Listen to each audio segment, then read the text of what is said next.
on this beautiful Labor Day. I want to welcome you to the Money School with LaShawn Holland. Listen, today is going to be a doozy. So you want to grab your paper, pen, whatever you need to take copious notes because it's going to be well worth it. So share, have a watch party. Remember I said I actually believe this, that friends don't let friends stay broke. And so I'm titling this today is Prayer Alone Won't Work. And one of the reasons why I was thinking about this, actually I planned this, excuse me, live.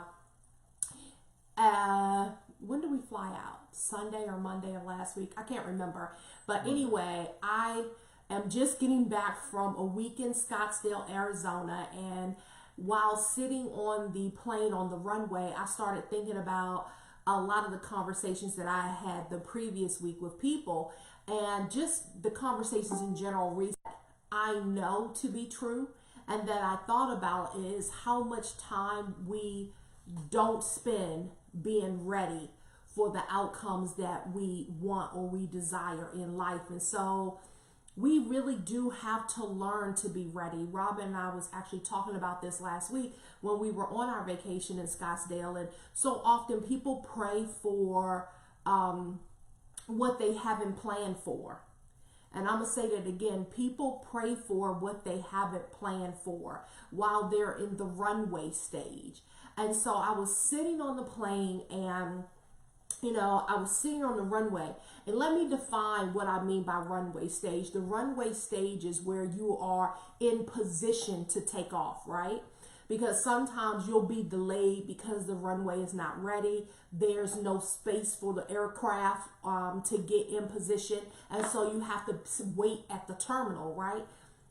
Here's what it looks like when all we do is pray and we think change is going to come with our money or the wealth transfer is going to come from us pulling levers and writing money cometh to over top of your name when you sign a check or something like that. Listen, this is what it looks like. It looks like the plane hasn't left the gate. It's just sitting there. That's what it looks like when all you do is pray. You're just sitting at the gate.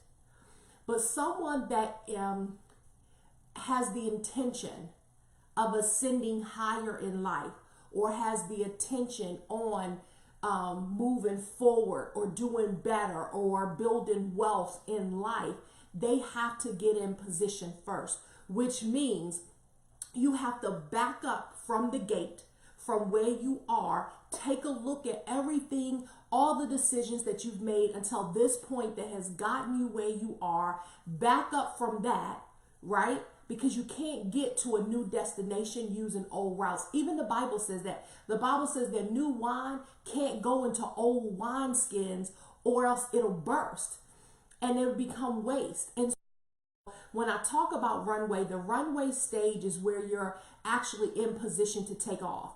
It's where it's that moment when the plane has backed up, rode around to get in the lane or the runway that they're going to use. And then the plane actually stops before it begins to build momentum. And so once it starts moving forward, it goes faster, it goes faster, it goes faster. It has momentum.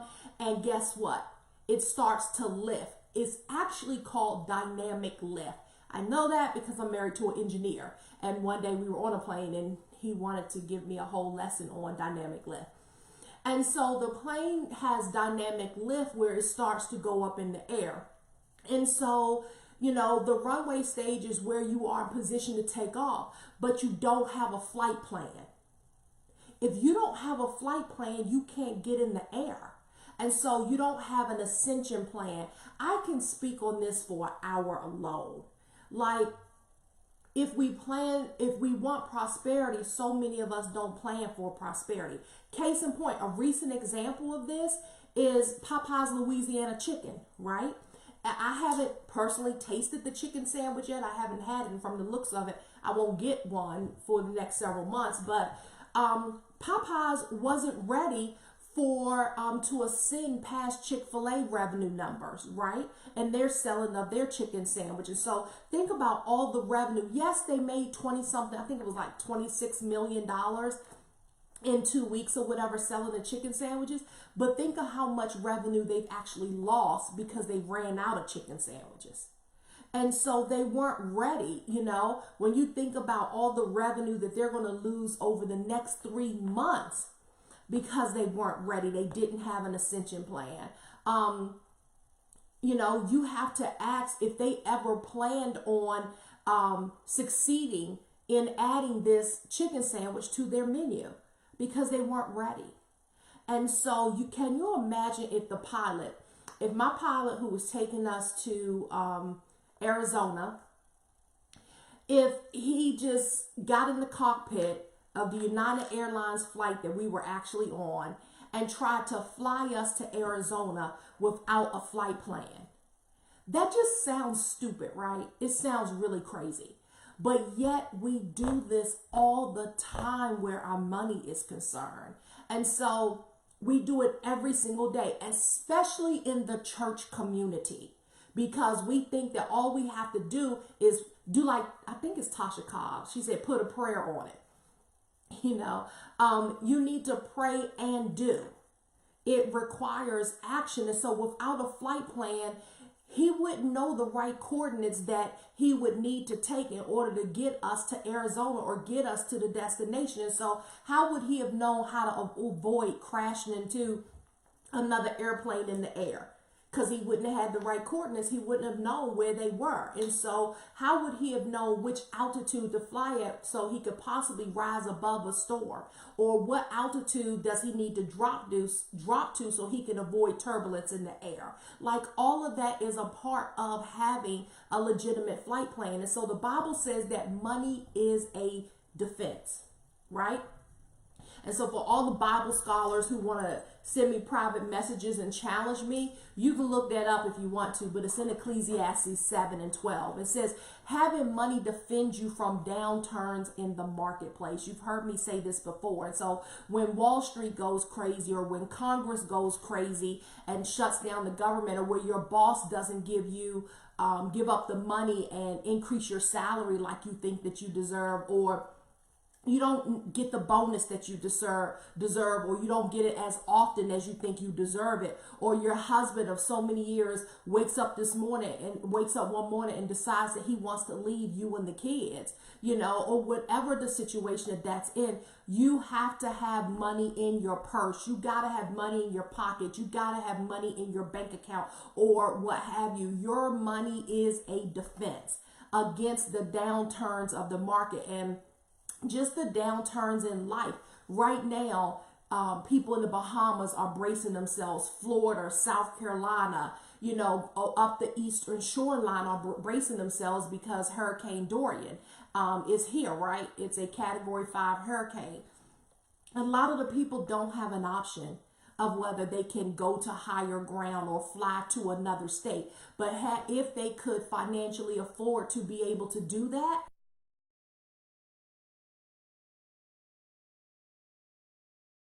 and so, you know, you have to think about that. You have to have money in these areas. And so your money is a defense for you. Even I just got a call recently, a lady who was in, to me, it was a part of abuse. I think when your husband withholds money from you and you can't even buy the necessities that a woman needs, that's a form of financial abuse. And a lot of times, the number one reason that people actually stay in domestic violent relationships is because it's a financial decision, that they don't believe that they can make it financially on their own. And so this area of being able to have money as a defense is a really, really serious area. I remember years ago when my mom used to own a nail salon, and she had a client, and her client's husband was really, really violent for her. And so it took her a whole entire year. My mom was actually a part of the plan to help her get out of harm's way. I mean, it was really serious. Her parents sold their house at the same time her brother and her two sisters all of them sold their homes at the same time because he knew where each one of them lived, and he knew that she was probably going to run to her family. And so they, for a whole entire year, had to come up with a plan. They all sold their homes so they could help protect and get her away. And it all worked out in the end, but she had to have a plan, and we have to learn how important it is now more than ever, really, to have a plan. And I think a lot of times women particularly get stuck in so many areas that we give our attention and our focus to things that really don't matter, things that don't really position us to win in the game of money, things that don't position us to win financially. Things like we spend so much time, I just hate this whole notion of find you a man with money. Like, your money should never be, a man should never be your financial plan, marrying for money. To think that, to me, on a man funding that lifestyle, like, that's very demeaning to me. And so what are we teaching our younger generation when they see us do this or they hear us talk like this? Like, I hear women talk about their Boaz like all the time. Like, you can't live the greater, have the greater things in life. Like, you weren't meant for more until you attach yourself to a man. I'm grateful for my husband. I love my husband. I love that we've been able to build an empire together, but I never went in thinking I can only build wealth if I marry a man. I can only build wealth if this happens. And so we got to think about what is our mindset around that. You're valuable and you should want to bring value to a relationship. Listen, I have 2 sons, and one of the things that my sons have grown up hearing me say, if they're not bringing anything to the table, don't sit down and dine. My grandfather used to tell me that all the time. Listen, don't sit down and dine. When Rob went to go ask my grandfather for my hand in marriage, one of the first things that my grandfather asked him was, what vision do you have for her? What vision do you have for your marriage? He was very serious. I grew up in a household where vision was very important. And so he wanted to know. He was like, look, I've raised her this sort of way, and she either needs to maintain this or you need to take her higher. And so it was very important to him. My husband feels the same way about our daughter, and so her mate, we've been praying for her mate. If he can't maintain where she is or take her higher, he probably shouldn't sit down and dine at that table, because he won't get a full meal from the household. And so women stay in bad marriages and relationships because they're afraid they can't make it financially on their own. And this is bondage. Or we let men make all of the key financial decisions without any input from you. I can't tell you how many times I've actually seen this, where I'm on the phone or I'm in a meeting with a woman and I start asking her financial questions and she was like, I don't know, my husband handles all of that. And then, God forbid, if something happens, you don't know what to do. Like, this happened sometime last year. My pastor called and he was like, look, we need to start having life skills classes. I need you to teach, women how to just have life skills. And so we're living now in a time where women are actually outliving their husbands. And so we have to start thinking about these things. We accept the myth that men are better at money and better with investing. And this simply is not true for everybody. It just really depends. One of the wonderful things best pieces of advice that my pastor gave us when we were in premarital counseling was, who's better at handling money? And he was like, look, there's no need in arguing over it. He was like, whoever's better at handling money, let them handle the money. And we both agreed and moved on. Like, we didn't stay there long. And so we take financial advice from people who don't have a pot or a window, or you gotta learn to consider your source when you're out here. And so if they're living a life at the same level you are or worse, you don't need to take their advice. And so you both need to find a wealth coach. Another thing that women typically do is we settle for an okay life when we really want an incredible life. Listen, to be able to have an incredible life, it takes currency. It takes dollars. It takes cents. It takes euros. It takes pounds. It takes francs and rubles. It takes money, hard, cold cash, to be able to have an incredible life. And so even on our jobs, we put up with all the inequalities of our jobs. And so we get passed over from promotion on our jobs, and then we stay. When I decided to leave the secular job industry, it was because I had helped the CFO at that time build the accounting department. And he actually secretly went and hired an accounting manager, and I knew I was qualified for the job. And so he hired the manager and then went on vacation so he wouldn't have to, sit down and meet with me about it. And I resigned. I quit. I knew that I was worth more than what I was being paid. I knew I was worth more than how I was being treated. And so I resigned, and I decided that I wasn't just going to accept. I believe that you train people how to treat you. And so he got the message that, he was wrong. And so long story short, years later, he ended up contacting me, asking me if I wanted to come back. By then I wasn't working for nobody. But anyway, we often look at our future and we say, someday I'll be able to do this. Listen, I cannot tell you how many times people contact me before Wealthy Revolution Live and say, I can't come this year, but I'm going to come next year. Or someday I'm going to be able to have enough money to be able to come. Listen, 6 years have gone by and they still don't have the money to come. Why? Your someday is now. Like someday is actually not a day of the week. Someday is not listed. You have Monday, Tuesday, Wednesday, Thursday, Friday, Saturday, and Sunday. Someday is not listed as a day of the week. And so you can't just sit around and just pray and do nothing and say someday. The someday is every day that you wake up with breath in your body. That is your someday.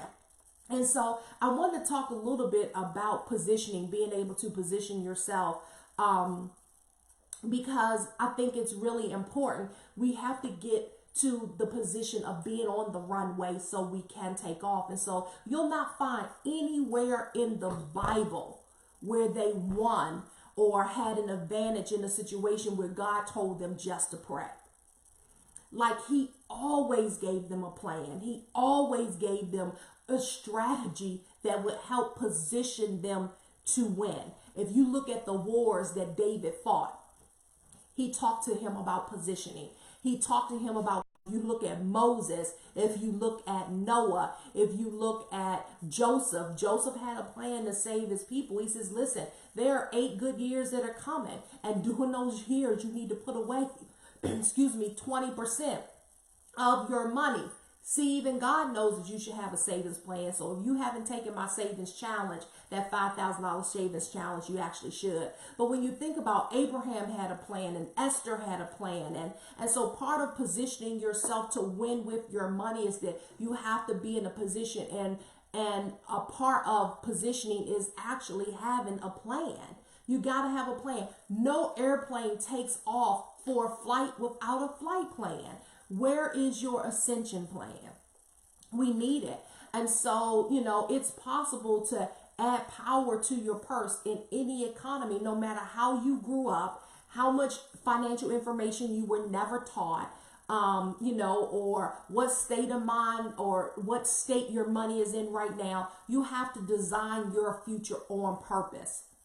You got to be intentional about this. Nothing just happens. And so when you don't have purse power, or if you're married, most people argue about money. They say that almost 50% of the marriages that fall apart and end up in divorce are over financial issues. And so if you don't learn how to come up and have financial standards inside of your marriage and create wealth covenants inside of your marriage, that 50%, that's where you're going to end up. And so you become so stressed beyond belief, and then you're irritated where money issues are coming up, and you can solve most of them by a conversation and coming up with a plan. And so the benefits of having a plan are immense. Like having a plan gives you amplification to your voice in the marketplace and just in the world. It gives you influence, not just income. It gives you influence also. It gives you the ability to create choices. Like when I get on the airplane, I have a choice whether I want to go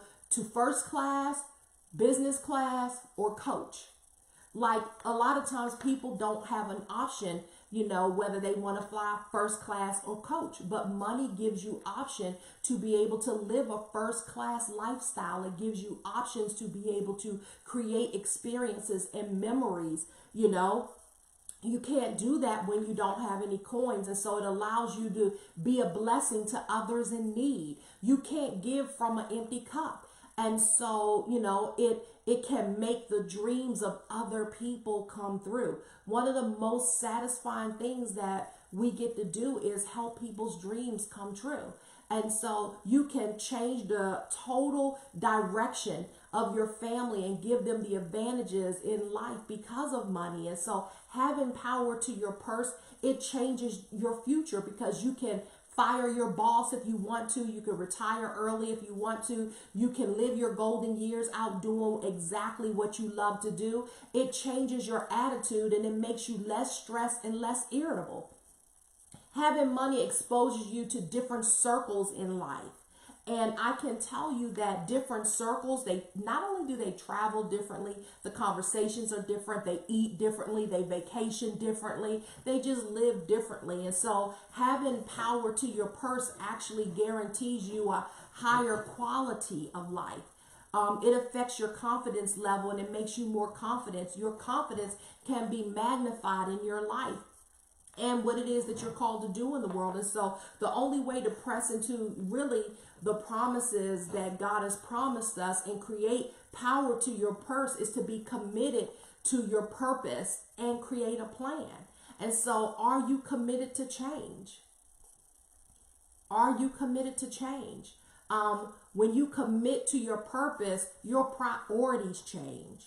When you commit to your purpose, your priorities change. Change requires bold measures. Change requires bold measures. Can you list 5 to 10 areas of your financial life that you have changed this past year alone? What have you changed? I mean, permanently changed from January to September of 2019. What have you changed? Can you list 5 to 10 things of your financial life that you've changed this year? If I was to show up on your doorstep today and ask to see your written plan for prosperity, could you show me a plan and tell me the route that you will take to get there? If I asked you where your money is positioned so that it can compound daily in the market, could you tell me? If I asked you the basics, like how much money are you spending eating out? I can't tell you how many times I hear this. I know I eat out way too much. Well, if you know that, why don't you just stop so you can have more money in your pocket? If you can read, you can cook. Like anybody can download a recipe off of the internet. And so if I asked you the basics, like how much do you spend eating out, would you be able to tell me? If you knew this was a problem in January, how much did you save in February? How much did you save in March, April, May, June, July, August from curbing the amount of time that you spend eating out? Do you even know if the information on your credit report is accurate? Listen, speaking in tongues does not change your credit score. I remember years ago, I don't do this anymore, so don't ask me to do this. But years ago, I used to help people when I would help them get out of debt. I would actually tell them, set up a meeting, and you have to bring all 3 of your credit reports and credit scores from TransUnion, Experian, and Equifax. And I would sit down and we would look at them, and I would, teach them how to read the their credit reports. I would look at the types of credit that they had, what was the fastest route for them to be able to get out of debt and raise their credit score. And so I remember this one particular lady came into my office, and one of the reasons why I used to request seeing their credit reports, because people be lying about their credit and their credit scores. And so I always say people lie, numbers don't lie. But people do. But anyway, I would ask them to bring in. So I would go through it with them, make sure they understood, like I said, how to read their credit report and all of that stuff. But this lady came in my office one day with her credit report, and she sat down with me and then started reading to me all of her scriptures and confessions that she had been making over her credit report. It was like in the 400s. And she showed me all of the confessions, and then she raised her credit report, guys, I'm not lying. She raised her credit reports up in the air and started speaking in tongues. And so that's actually how I'm looking at her, right? Until she finishes doing all of the shenanigans that she was doing, I said, okay, let's call Experian right now and let's see if that changed anything. And she was so upset with me, but I was equally hot because she was wasting my time. She came in for a plan. You know, you need to pray and do. And I want to give you a look into, even I have a coach. Listen, I will never get to triple digit millions without a coach. Like every level that I go on, I have a coach for, for that particular level. But here's a part of the plan that I have. Every 30 days, I have to have a plan. She sends me a pre-coaching call questionnaire. If I don't answer her questions, she will not get on the phone with me. And so even after I give her the answers to the questions, we get on the call, we talk about it, we talk about strategies, we work through, any issues that I'm having, and then she sends me an action plan summary. An action plan summary of the things that I said that I was going to do over the next 30 days. I do this every single month. But listen, I want you to write down some of these questions because I think it's excellent. I'm going to share with you the things that I do every single month. I answer these questions. What are your goals this month? What are your goals this month? Just because you wrote down New Year's Eve resolutions or on New Year's Day you wrote down stuff does not necessarily mean that you even look. Do you even know where that piece of paper is right now? Like, when is the last time you looked at the statistics show that by April, people fall off the bandwagon anyway with New Year's resolutions. And so every month you need to have a goal. What are your goals this month? Number 2, what do you need help with in order to achieve your goal? What do you need help with in order to achieve your goal? 3, what is the main challenge you are experiencing with your goal? What is the main challenge that you are experiencing with your goal? What is your current monthly revenue goal? What is your current monthly revenue goal? What are your 1 or 2 other non-financial goals? What are your 1 or 2 other non-financial goals? What specific action items were you focused on accomplishing over the last 30 days to support these outcomes? That's a good one. What specific action items were you focused on accomplishing over the last 30 days to support these outcomes? Your goals, these are the outcomes that you say you want. What did you do over the previous 30 days to help you accomplish these outcomes? What milestones have you made? If you have some milestones, let's celebrate them. What milestones have you made? You may decide that, hey, I'm going to cut my cable and just go with Netflix. Like, I don't know how much any of this stuff costs, but what milestones have you made? This is a good one. What opportunities have you been made aware of? What opportunities have you been made aware of?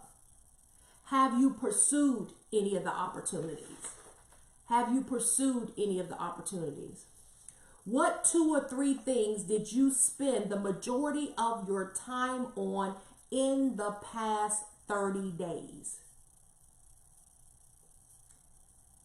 What 2 or 3 things that you spend the majority of your time on in the past 30 days? See, listen, if you're trying to build your business, you don't have time to be running around, the city or running around the country, going to every single conference. Listen, you're on information overload. How much more information do you need to get started? What 2 or 3 things did you spend the majority of your time on in the last 30 days? Next question, what did you not accomplish and why? What did you not accomplish and why? What did you not accomplish and why? How many hours did you spend working on your goals each week? How many hours did you spend working on your goals each week on average in the past 30 days? How many hours did you spend working on your goal each week on average in the past 30 days? What challenges are you experiencing? What challenges are you experiencing? Are there any limiting beliefs holding you back right now? Are there any limiting beliefs holding you back right now? And the last question is, what's the primary outcome in your life or business that you would like to achieve as a result of our time together this week, as a result of your coaching, as a result of you saying that you want change? And then there's a whole nother list of questions like I really do have to put how much money I've made every single week on these pieces, on this, and what percentage was I able to do in business? If I said I wanted to get 250 new online clients, like what percentage of my goal did I actually meet? What gets measured gets results. What gets measured gets results. And so if you don't have a plan, like this particular money school was designed, these questions are designed to help you get a plan, because prayer alone won't get you there. You need to pray and do. And so I've gone over my time with you. I will see you next week. I pray that you guys have an amazing week and that you sit down and you're able to honestly answer these questions and keep them somewhere before you. I hope they are a constant reminder to you to stay in motion. Love you guys. Be blessed, and I will see you next week.